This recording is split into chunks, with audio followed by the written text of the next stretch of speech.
그러니까 제발 눈 좀 떠보세요. 이 신발 신고 집에 가야 할 거 아니에요. 세상에서 가장 비싼 땅값을 자랑하는 강남 한복판. 모두가 잠든 새벽 4시, 이곳에는 매일같이 반복되는 기이한 의식이 하나 있습니다. 화려한 빌딩 숲 사이, 마치 섬처럼 남겨진 작은 공원. 그곳엔 낡은 자전거 한 대를 끌고 나타나는 한 남자가 있죠. 72의 박칠성 씨. 그의 차림새는 초라하기 그지없습니다. 무릎이 툭 튀어나온 작업복. 상의에는 누런 땀 얼룩이 배어 있고 등 뒤에는 청소라는 두 글자가 희미하게 적혀 있네요. 그는 누구도 반기지 않는 곳, 공원 한 구석의 공중화 장실로 향합니다. 칠성 씨는 화장실 문을 열자마자 익숙하게 소매를 걷어붙입니다. 그리고는 마치 보물이라도 닦는 듯 변기 바닥과 타일 줄눈 사이사이를 거친 솔로 박박 문지르기 시작하죠. 그는 청소 전문가도 시청에서 고용한 인부도 아닙니다. 그저 스스로 이 냄새나는 공간의 주인이 되기를 자처한 사람입니다. 누군가 토해내고 간 흔적, 발길질에 깨진 타일 조각들. 칠성 씨는 그 모든 오물을 마치 자신의 죄를 씻어내듯 정성스럽게 닦아냅니다. 그런데 말입니다. 이 노인의 낡은 청소도구함 옆을 자세히 들여다보면 숨이 멎을 듯한 광경을 목격하게 됩니다. 지독한 락스 냄새가 진동하는 변기 칸막이 위. 그곳엔 때국물 흐르는 빗자루와는 도무지 어울리지 않는 물건이 하나 놓여 있습니다. 수천만 원을 호가하는 세계적인 명품 시계. 초침이 흐르는 소리조차 들리지 않는 정교한 기계식 시계가 칠성 씨의 갈라진 손등 옆에서 차갑게 빛나고 있네요. 이상하지 않나요? 낡은 신발을 신고 변기를 닦는 노인의 곁에 놓인 명품 시계라니. 혹시 어디서 훔친 걸까요? 아니면 버려진 걸 주운 걸까요? 하지만 칠성 씨는 그 시계를 보지도 않습니다. 그의 온 신경은 오직 화장실 바닥, 그 차가운 타일 위에 머물러 있을 뿐입니다. 어이, 할아버지. 물 좀 안 튀게 조심해요. 신발 다쳤잖아. 새벽 운동을 나온 한 청년이 투덜거립니다. 칠성 씨는 익숙한 듯 허리를 90도로 굽히며 죄송하다고 연신 고개를 숙입니다. 그 비굴하리만큼 낮은 자세. 누구도 그 노인이 가진 진짜 힘을 상상조차 할 수 없게 만드는 완벽한 변장입니다. 해가 중천에 떴습니다. 칠성 씨는 편의점에서 사온 컵라면 하나를 들고 벤치에 앉습니다. 나무젓가락을 쪼개는 손이 가늘게 떨리네요. 지나가는 사람들은 그에게서 풍기는 락스 냄새와 땀 냄새에 코를 쥐고 멀찌감치 돌아갑니다. 그는 불어터진 면발을 삼키며 공원 너머로 보이는 거대한 빌딩들을 가만히 응시합니다. 저 멀리 보이는 50층짜리 랜드마크 타워. 사람들은 저 건물의 주인이 누구인지 궁금해하죠. 하지만 누구도 상상하지 못합니다. 지금 벤치에 앉아 국물을 들이키는 이 노인이 그 빌딩의 실질적인 소유주라는 사실을요. 밤이 깊었습니다. 공원의 가로등이 희미해질 무렵 칠성 씨가 조용히 자리에서 일어납니다. 그는 화장실 뒤편 비밀스러운 공간으로 향하죠. 그곳엔 낮에 보았던 낡은 자전거 대신 칠흑처럼 어두운 최고급 세단 한 대가 시동을 건 채 대기하고 있습니다. 회장님, 모시러 왔습니다. 이번 빌딩 매입권 서류 준비되었습니다. 검은 정장을 입은 비서가 정중히 머리를 숙입니다. 칠성 씨는 차 안으로 몸을 던집니다. 그리고는 믿을 수 없는 일이 벌어집니다. 그는 낡은 청소복을 벗어 던집니다. 대신 비서가 건네는 맞춤 양복을 걸치죠. 조금 전까지 변기를 닦던 그 거친 손목에 화장실 선반에 놓여있던 그 명품 시계가 채워집니다. 순식간에 노숙인 같던 노인은 수조원의 자산을 주무르는 대한민국 최대의 부동산 자산가로 변신합니다. 여기 이곳에 사인하십시오. 이 건물의 지분 80%가 회장님 앞으로 넘어옵니다. 칠성 씨는 무표정하게 만년필을 듭니다. 수천억 원이 오가는 계약서 위로 거침없이 이름을 휘갈깁니다. 하지만 그의 눈은 서류가 아닌 자꾸만 시계를 향합니다. 정확히는 시계 너머, 아까 그 공원 쪽을 바라보고 있습니다. 회장님, 오늘 밤은 자택으로 모실까요? 아니, 공원으로 가게. 아직 닦지 못한 구석이 있어. 비서는 익숙한 듯 차를 돌립니다. 수조원을 가진 남자가 왜 집도 아닌, 호텔도 아닌, 그 냄새나는 공원 화장실로 다시 돌아가려는 걸까요? 무엇이 그를 이토록 처절하게 바닥을 닦게 만드는 걸까요? 칠성 씨는 다시 청소복으로 갈아입었습니다. 그는 화장실 가장 안쪽 칸막이로 들어가 문을 잠급니다. 그리고는 바닥 타일을 손가락으로 가만히 쓸어봅니다. 지훈아, 아빠가 이제 다 가졌어. 세상에 있는 건물은 다 아빠 거야. 그러니까 제발 한 번만 나타나 주면 안 되겠니? 그의 눈에서 굵은 눈물 한 방울이 타일 위로 떨어집니다. 그는 돈을 벌기 위해 이곳에 있는 게 아닙니다. 40년 전 지독한 가난 때문에 이 화장실에 두고 떠나야 했던 어린 아들. 그 아들이 혹시나 자신을 찾아올까봐 아들이 돌아왔을 때 가장 눈에 잘 띄는 부자가 되어 있겠노라 다짐하며 이곳을 지키고 있었던 겁니다. 그때였습니다. 재개발 확정 공고문을 든 사내들이 공원 입구에 들이닥칩니다. 그들의 선두에는 차가운 눈빛을 한 젊은 투자 전문가 민준이 서 있습니다. 여기부터 밀어버리세요. 이런 낡은 화장실 필요 없으니까. 그 소리를 들은 칠성 씨의 어깨가 떨리기 시작합니다. 수조원의 자산가이자 청소부인 박칠성. 그가 목숨처럼 지켜온 이 성역이 무너질 위기에 처했습니다. 그리고 그는 아직 알지 못합니다. 자신을 밀어내려는 저 젊은 사내가 자신이 그토록 그리워하던 운명의 시작이라는 사실을요. 과연 칠성 씨는 이 화장실을 지켜낼 수 있을까요? 그리고 수조원의 돈으로도 사지 못한 아들을 만날 수 있을까요? 도심 속 유령처럼 떠도는 한 남자의 처절한 사투가 이제 막 시작되었습니다. 안녕하세요. 사연청담입니다. 아래 구독과 좋아요, 댓글 남겨주시고 지혜와 복된 기운 받아가세요. 그럼 오늘의 이야기 시작합니다. 세상에는 지우고 싶어도 지워지지 않는 낙인이 있습니다. 어떤 이에게는 가슴 속 응어리진 한으로, 어떤 이에게는 살갗에 새겨진 흉터로 남죠. 수조원의 자산을 움직이는 박칠성 회장. 그가 다시 낡은 청소복을 입고 화장실 바닥을 닦기 시작한 지 불과 몇 시간 뒤 공원의 평화는 산산조각이 났습니다. 검은색 대형 SUV가 잔디밭을 가로질러 멈춰섭니다. 차문이 열리고 내린 사내 이민준.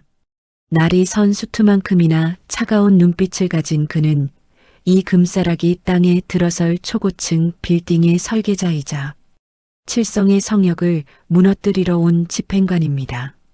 민주는 코끝을 찌르는 락스 냄새에 미간을 찌푸립니다. 그의 눈에 비친 칠성은 그저 보상금을 더 받아내려 버티는 고집불통 노인일 뿐이죠.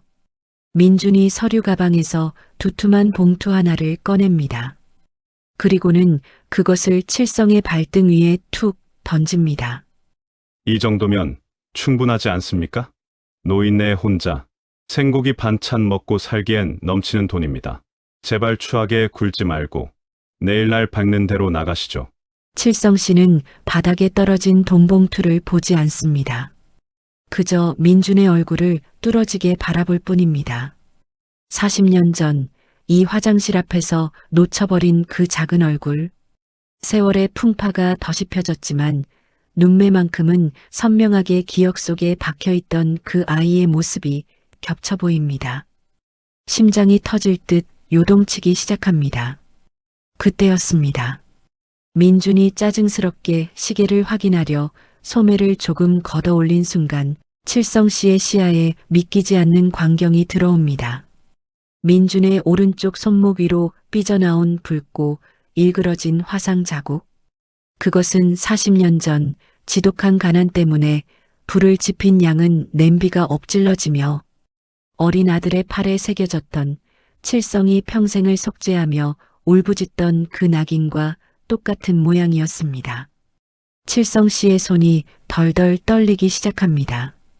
수조원의 빌딩을 사고 팔 때도 흔들림 없던 그 손이 이제는 고작 한 뼘 거리의 허공을 잡지 못해 방황합니다.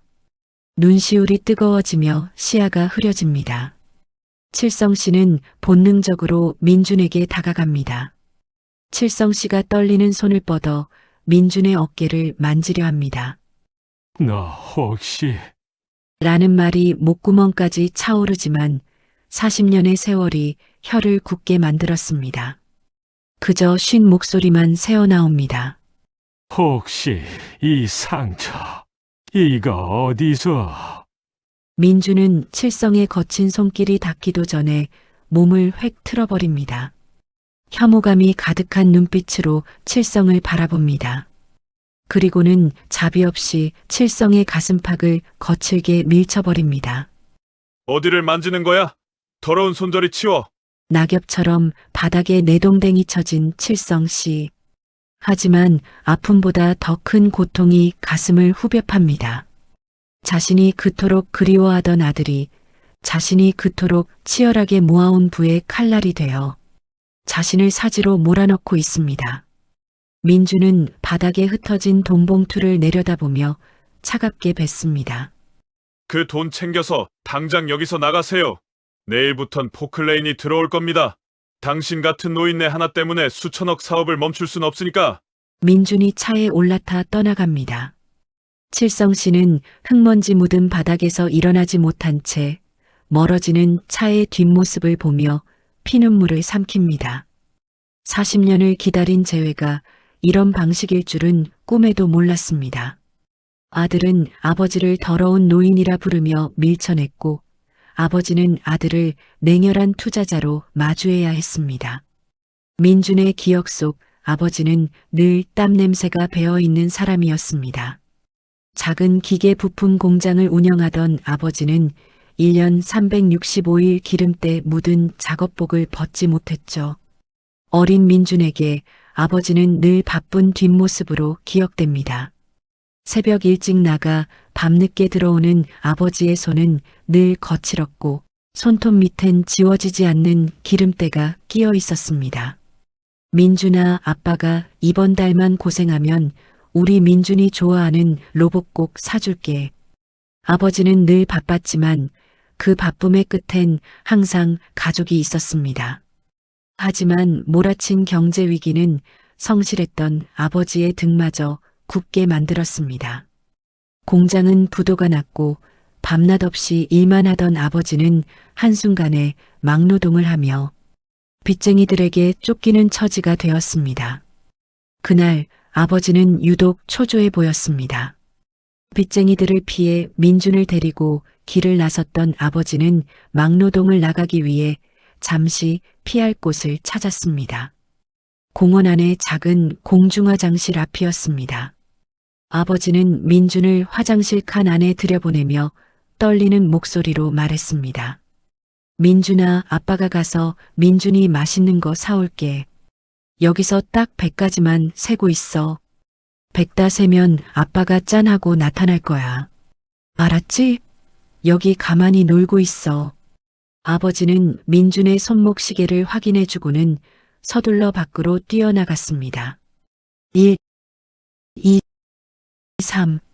민준은 성실했던 아빠의 성격처럼 한치의 오차도 없이 숫자를 세어 내려갔습니다. 하지만 숫자가 50을 넘어갈 무렵 밖에서 웅성거리는 소리가 들렸습니다. 빚쟁이들이 아버지를 찾아 근처를 뒤지기 시작한 것이었죠. 민주는 겁에 질려 문고리를 잡고 떨었습니다. 100을 세면 아빠가 온다. 하지만 80을 넘길 무렵 갑자기 화장실 문이 거칠게 열렸습니다. 아버지가 아닌 낯선 검은 양복의 사내들이었습니다. 민주는 비명을 지르기도 전에 사내들의 손에 끌려 밖으로 나갔습니다. 그 와중에 민준의 발에서 운동화 한 짝이 벗겨져 차가운 타일 바닥으로 떨어졌습니다. 막노동의 고된 몸을 이끌고 고기 반찬이 든 검은 봉지를 든 아버지가 숨을 헐떡이며 화장실로 뛰어들어왔습니다. 민준아, 아빠 왔다. 100 다 셌니? 아버지는 환하게 웃으며 아들이 있던 칸의 문을 열었습니다. 하지만 그곳엔 아무도 없었습니다. 아들이 앉아 있어야 할 자리에는 차갑게 식은 정적만이 흐르고 있었죠. 당황한 아버지가 주변을 살피다 발견한 것은 바닥에 덩그러니 놓인 민준의 작은 운동화 한 짝이었습니다. 아버지는 미친 사람처럼 공원 곳곳을 누볐습니다. 지나가는 사람들의 바짓가랑이를 붙잡고 울부짖으며 아들의 행방을 물었습니다. 하지만 그날 이후 아버지는 단 한 번도 아들을 만날 수 없었습니다. 아버지는 자신이 막노동을 나간 잠깐 사이 아들을 영영 잃어버린 저주가 될 줄은 꿈에도 몰랐습니다. 30년이 지났습니다. 민주는 자신을 그 낡은 화장실에 버리고 달아났다고 아버지를 원망하며 독하게 성공했습니다. 아빠는 결국 오지 않았어. 그 원망은 민준의 심장을 얼음처럼 차갑게 만들었죠. 하지만 오늘 공원 바닥에서 마주한 그 노인은 민준이 내던진 돈 봉투에는 눈길도 주지 않은 채 30년 전 잃어버린 아들의 손목에 있던 그 흉터를 뚫어지게 쳐다보고 있었습니다. 민준은 깨닫지 못했습니다. 자신이 그토록 증오하며 팽개친 그 노인이 30년 동안 매일 밤 낡은 운동화 한 짝을 품에 안고 미안하다, 민준아를 읊조리며 살아온 자신의 아버지였다는 사실을 말입니다. 민준이 던지고 간 돈봉투는 밤이 깊도록 찬바람에 이리저리 굴러다닙니다. 수조원을 가진 자산가는 그 돈봉투를 줍는 대신 화장실 구석 타일 바닥을 손톱이 빠지도록 긁어댑니다. 그곳은 40년 전 아들을 잠시 앉혀두었던 바로 그 자리입니다. 미안하다. 내가 죄인이다. 지훈아. 그는 돈을 벌기 위해 이곳을 지킨 게 아니었습니다. 자신이 버린 아들이 혹시라도 돌아왔을 때 아버지가 이곳에서 너를 기다리며 세상을 다 살 수 있는 힘을 키워놨노라고 그 한마디를 전하고 싶었던 것이죠. 하지만 아들은 아버지를 알아보지 못한 채 내일 아침 거대한 포클레인을 끌고 오겠다고 선언했습니다. 이제 칠성 씨에게 남은 시간은 단 몇 시간뿐입니다. 아들의 손에 의해 무너질 자신의 성역, 그리고 그 안에 묻어둔 40년의 비밀. 칠성 씨는 결심한 듯 낡은 빗자루를 다시 꽉 움켜잡습니다. 아침, 이 공원에는 40년 전보다 더 잔인한 비극이 시작되려 합니다. 아버지는 과연 아들의 포클레인 앞에서 무엇을 지켜낼 수 있을까요? 그리고 민주는 자신이 밀쳐낸 그 노인이 누구인지 언제쯤 깨닫게 될까요? 비극의 톱니바퀴가 멈추지 않고 돌아가기 시작합니다. 하늘도 이 비극을 미리 알았던 걸까요? 서울 한복판, 강남의 마천루들이 번뜩이는 번개에 몸을 숨깁니다. 시야조차 확보되지 않는 이 칠흑 같은 어둠 속에서 거대한 포클레인의 팔이 괴물처럼 고개를 치켜듭니다. 목적지는 단 하나. 낡고 냄새나는 공원 끝자락의 공중화장실입니다. 철거 반원들의 거친 고함이 빗소리를 뚫고 울려 퍼집니다. 노란 안전모를 쓴 사내들이 칠성 씨를 끌어내려 달려듭니다. 하지만 72의 노인에게서 어디 그런 힘이 나왔을까요? 칠성 씨는 젖은 바닥을 기어서라도 결코 문 밖으로 나가지 않습니다. 그는 화장실 가장 안쪽 세 번째 칸막이 안으로 들어가 낡은 걸쇠를 걸어 잠깁니다. 이 좁고 축축한 공간, 남들에겐 그저 피하고 싶은 악취의 근원일 뿐이죠. 하지만 칠성 씨에게 이곳은 40년 전 시간이 멈춰버린 기억의 감옥이자 아들과의 유일한 연결고리입니다. 그는 떨리는 손으로 변기 뒤쪽 덧대어 놓은 타일, 바닥을 미친 듯이 더듬기 시작합니다. 손톱이 깨지고 손가락 끝에서 핏방울이 배어 나오는데도 그는 멈추지 않습니다. 마침내 헐거워진 타일 하나를 드러내자 진흙과 먼지에 뒤섞인 작은 물건 하나가 모습을 드러냅니다.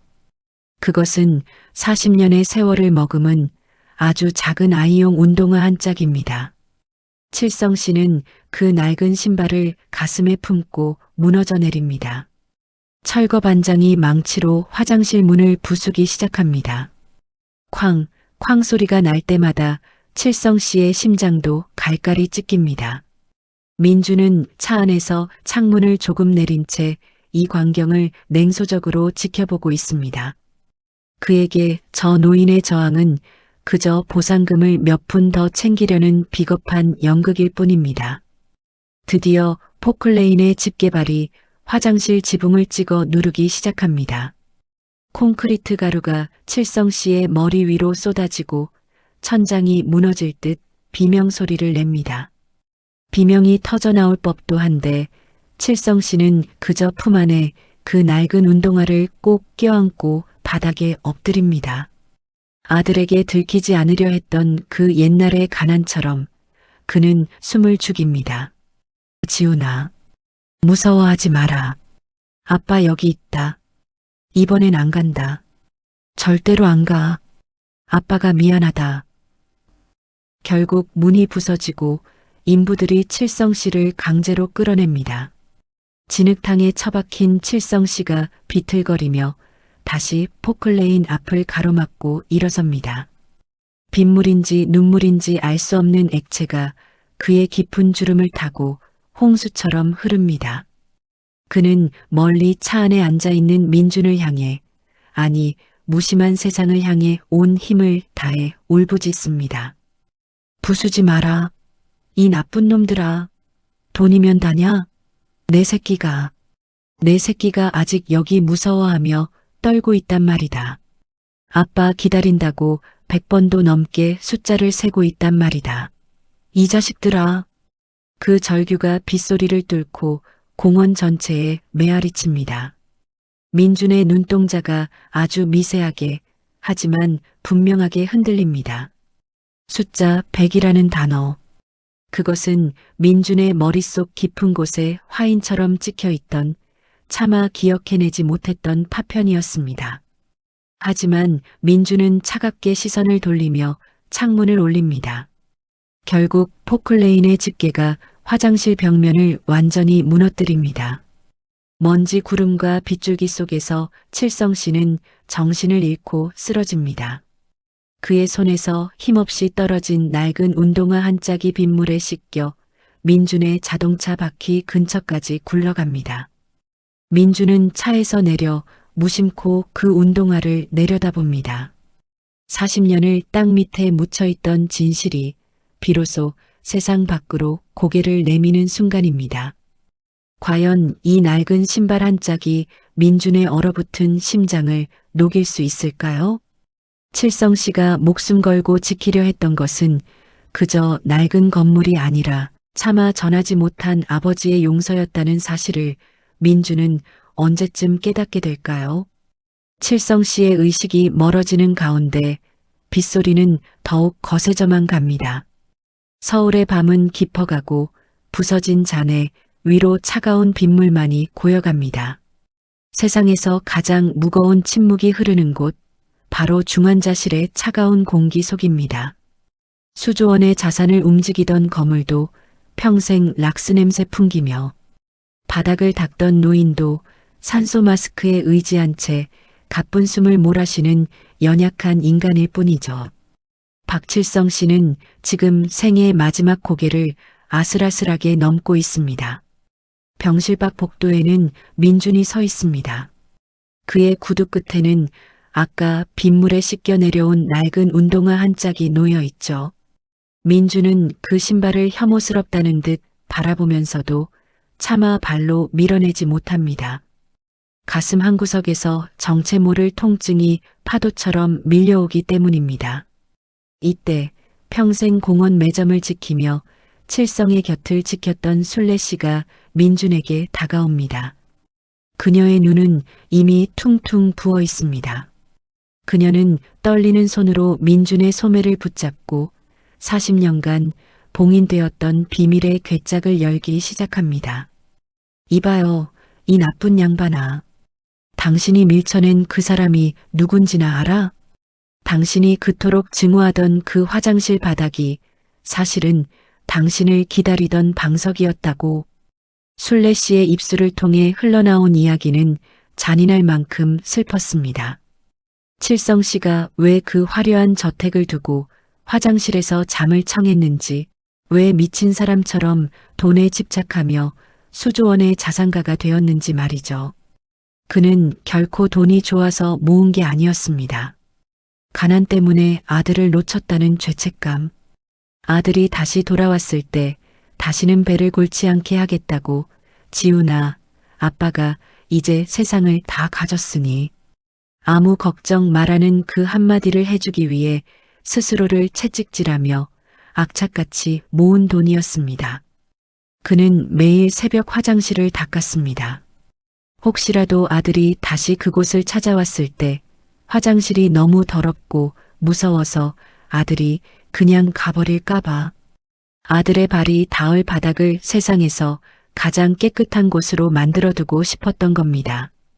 칠성 씨에게 그 화장실은 지저분한 배설의 공간이 아니라 아들을 다시 만날 성스러운 재단이었습니다. 순례 씨의 말을 듣던 민준의 손이 눈에 띄게 떨립니다.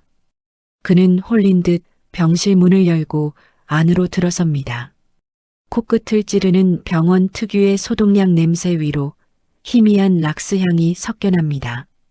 평생 자신이 가난의 악취라고 생각하며 혐오했던 그 냄새가 사실은 자신을 향한 아버지의 처절한 사랑이었다는 사실이 민준의 심장을 난도질합니다. 나는 당신을 버린 거라 생각했습니다. 그래서 나도 당신을 지웠습니다. 하지만 당신은 나를 기다리기 위해 스스로를 지우고 있었군요. 민준은 침대 옆에 놓인 칠성의 손을 봅니다. 굳은 살이 박이고 락스독에 올라 거칠어진 그 손. 수조원의 빌딩 매입 서류에 도장을 찍던 그 귀한 손이 아들의 화상 흉터를 어루만지려다 바닥에 내동댕이 쳐졌던 기억이 민준을 무너뜨립니다. 민준이 천천히 자신의 품 안을 뒤적입니다. 그가 평생 누구에게도 보여주지 않았던 작은 주머니 하나를 꺼냅니다. 그 안에서 나온 것은 칠성이 품에 안고 있던 것과 똑같은 모양의 하지만 반대편인 왼쪽 운동화 한 짝이었습니다. 운동화를 침대 시트 위에 올려놓고 민준은 칠성의 거친 손목을 조심스럽게 감싸줍니다. 그리고는 아이처럼 어깨를 들썩이며 오열하기 시작합니다. 40년 동안 쌓아온 원망이 눈물이 되어 칠성의 손등 위로 뚝뚝 떨어집니다. 아버지, 나왔어요. 배까지 다 세고 이제야 왔다고요. 그러니까 제발 눈 좀 떠보세요. 이 신발 신고 집에 가야 할 거 아니에요. 그때였습니다. 멈춘 듯 고요했던 칠성 씨의 손가락 끝이 아주 미세하게 움찔거립니다. 산소 마스크 너머로 희미한 숨결이 새어나옵니다. 마치 아들의 목소리를 듣고 저승의 문턱에서 발길을 돌린 듯한 기적 같은 순간이죠. 의료기기의 비푸음이 빨라지기 시작합니다. 민준은 아버지를 꼭 껴안습니다. 비릿한 락스 냄새가 세상 그 어떤 향수보다 향기롭게 느껴지는 순간입니다. 돈으로도 권력으로도 닦아낼 수 없었던 40년의 부성애라는 얼룩이 아들의 눈물에 씻겨 비로소 투명해지기 시작합니다. 하지만 아직 끝난 것은 아닙니다. 아버지가 일궈낸 수조원의 재산과 아들이 무너뜨리려 했던 그 공원 화장실, 이 두 사람 앞에 놓인 거대한 유산은 이제 어떤 모습으로 다시 태어나게 될까요? 아버지는 아들을 위해 준비했던 황금 구두를 과연 신겨줄 수 있을까요? 지독했던 겨울비가 그치고 나면 대지는 어김없이 봄의 숨결을 내뱉습니다. 사람들은 말하죠. 돈이 있으면 못할 것이 없는 세상이라고요. 하지만 수조원의 자산을 손에 쥐고도 단 하룻밤을 편히 잠들지 못했던 한 남자가 있었습니다. 칠성 씨에게 그 어마어마한 분은 아들을 향한 미안함이자 스스로에게 채운 무거운 쇠사슬이었습니다. 계절이 바뀌고 공원의 풍경도 달라졌습니다. 날카로운 집게발을 치켜들었던 포클레이는 물러갔습니다. 그 대신 그 자리엔 차가운 대리석 건물이 아닌 따뜻한 나무 냄새가 나는 아담한 2층 건물이 들어섰습니다. 지훈의 집, 잃어버린 아들의 이름을 딴 미아방지 및 결손 가정지원센터의 간판이 햇살을 받아 반짝입니다. 떠들썩한 개관식 행사가 열리고 있지만 이 건물의 진짜 주인인 칠성 씨는 정작 귀빈석에 앉아있지 않습니다. 그는 전 재산을 사회에 환원한다는 서류에 도장을 찍던 날 마치 평생 짊어지고 있던 거대한 바위 덩어리를 내려놓은 듯 홀가분하게 웃었습니다. 돈이란 게 그렇더라고요. 쥐고 있을 땐 내 것 같아도 놓아버려야 비로소 누군가의 숨통을 틔워주는 법이지요. 칠성 씨는 이제 수조원의 회장님도 락스 냄새 풍기는 청소부도 아닙니다. 그저 아들에게 용서받고 싶은, 그리고 아들과 함께 밥 한 끼 먹고 싶은 평범한 아버지로 돌아왔습니다. 해가 뉘엿뉘엿 지는 어느 평범한 아파트의 저녁 시간. 낡은 공원 화장실이 아닌 햇볕이 잘 드는 작은 아파트의 주방입니다. 보글보글 찌개 끓는 소리가 집안을 가득 채웁니다. 민준이 서툰 솜씨로 수저를 놓고 칠성 씨는 아들이 좋아하는 반찬을 조심스레 식탁 위에 올립니다. 된장찌개에 김이 모락모락 피어오르죠. 두 사람 사이에는 화려한 수식어도 거창한 단판도 필요하지 않습니다. 그저 갓 지은 하얀 쌀밥 한 그릇이면 충분합니다. 40년 전 화장실 칸막이에 앉아 아버지를 기다리던 아이와 그 아이를 찾기 위해 온 세상을 헤매던 아버지가 마침내 마주보고 앉아 식구가 되었습니다. 아버지, 찌개가 좀 짜요. 물 좀 더 넣어야겠네. 허허, 그래. 내 입엔 딱 맞는데. 아빠가 오랜만이라 간을 잘 못 맞췄나 보구나. 칠성 씨의 눈가에 잔잔한 주름이 잡힙니다. 수조원의 빌딩을 계약할 때보다 훨씬 더 진심 어린 평온한 미소입니다. 해질녘 식사를 마친 두 사람이 공원으로 산책을 나섭니다. 칠성 씨의 차림새가 사뭇 다릅니다. 기름때 묻은 청소복도 몸에 맞지 않던 딱딱한 정장도 아닙니다. 민준이 첫 월급을 타면 사주고 싶었다며 건넨 아주 평범하고 푹신한 운동화입니다. 칠성 씨는 더 이상 바닥을 보며 걷지 않습니다. 아들의 팔짱을 끼고 지는 노을을 바라보며 당당히 고개를 듭니다. 40년 동안 아들의 발을 지켜주지 못했다는 자책감에 신었던 갓이 돋친 황금 구두를 비로소 벗어 던진 것입니다. 이제 그의 발걸음은 가볍고 경쾌합니다. 아들과 나란히 보폭을 맞추며 걷는 이 길이 그에게는 수조원의 땅보다 더 가치 있는 천국입니다. 공원 벤치에 앉은 두 사람의 뒷모습 위로 오가는 사람들의 웃음소리가 겹쳐집니다. 칠성 씨가 지켜낸 그 화장실 자리는 이제 누군가의 눈물을 닦아주고 길 잃은 아이들의 손을 잡아주는 희망의 터전이 되었습니다. 칠성 씨는 깨달았습니다. 진정한 부는 통장의 숫자가 아니라 사랑하는 사람과 나란히 걸을 수 있는 지금 이 순간의 평화라는 것을요. 당신은 지금 무엇을 기다리고 계신가요? 혹시 너무 먼 곳만을 바라보느라 이미 곁에 와 있는 소중한 인연을 놓치고 있지는 않나요? 칠성 씨의 낡은 운동화가 말해줍니다. 가장 위대한 기적은 아주 가까운 곳에서 당신의 진심이 닿기만을 기다리고 있다는 사실을 말이죠.